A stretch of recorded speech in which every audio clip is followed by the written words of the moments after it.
तुम्ही कधी असा विचार केलाय का की देव स्वतः एखाद्या भक्तासाठी घरकाम करेल? ही गोष्ट आहे एका साध्या दासीची, जिला जगाने कमी लेखलं, पण देवाने तिला स्वतःची मानली. ती म्हणजे संत जनाबाई. संत जनाबाईचा जन्म अत्यंत गरीब कुटुंबात झाला. लहान वयातच त्यांच्या आयुष्यात दुःखाचं वादळ आलं. आई वडील गेले. लहानशी जनाई एकटी पडली. ना आधार ना माया. जगण्यासाठी त्यांना दुसऱ्यांच्या घरी दासी म्हणून राहावं लागलं.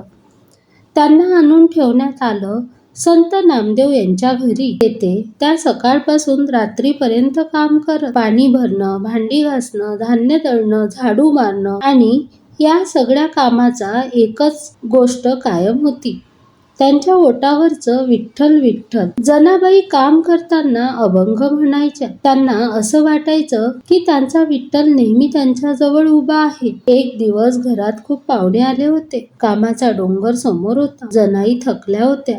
डोळ्यातून पाणी वाहत होतं. त्या मनात म्हणाल्या, विठ्ठला, मी तुझी दासी आहे, पण आज खूप दमले आहे, मदत कर. आणि असं म्हणतात की स्वतः विठ्ठल त्यांच्या मदतीला आले. हो, देवाने त्यांच्या सोबत बसून धान्य दळलं, भांडी घासली, घर साफ केलं. सकाळी जेव्हा लोक उठले, सगळं काम पूर्ण झालेलं होतं. ही कथा फक्त चमत्काराची नाही, ही भक्तीच्या सामर्थ्याची आहे. जनाबाईंनी अनेक अभंग रचले. त्यांच्या ओळीमध्ये त्यांचं दुःख दिसलं, पण त्याचबरोबर अपार प्रेमही दिसतं. त्या म्हणतात, मी दासी आहे, पण माझा स्वामी विठ्ठल आहे.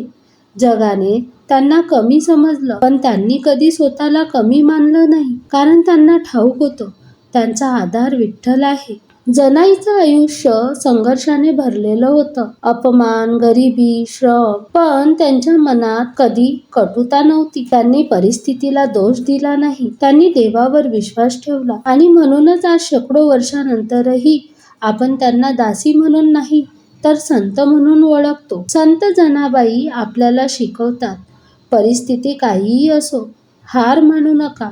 देवावरचा विश्वास कधी सोडू नका. तुमची ओळख तुमच्या परिस्थितीने नाही, तुमच्या श्रद्धेने ठरते. आजही पंढरपुरात विठ्ठलांच्या मंदिरात गजर होतो आणि त्या गजरात कुठेतरी जनाबाईची भक्ती मिसळलेली असते.